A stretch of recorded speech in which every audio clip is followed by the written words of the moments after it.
Evet küçük hanım, gösteriye başlayabilirsiniz. Bak baştan ya. Tamam.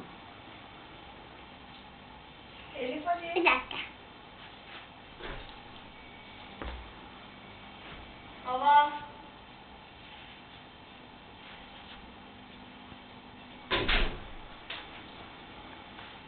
Süper.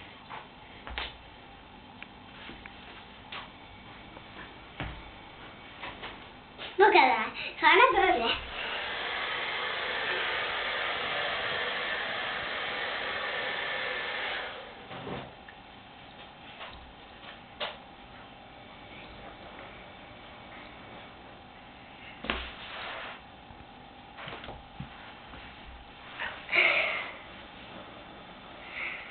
Bu kadar.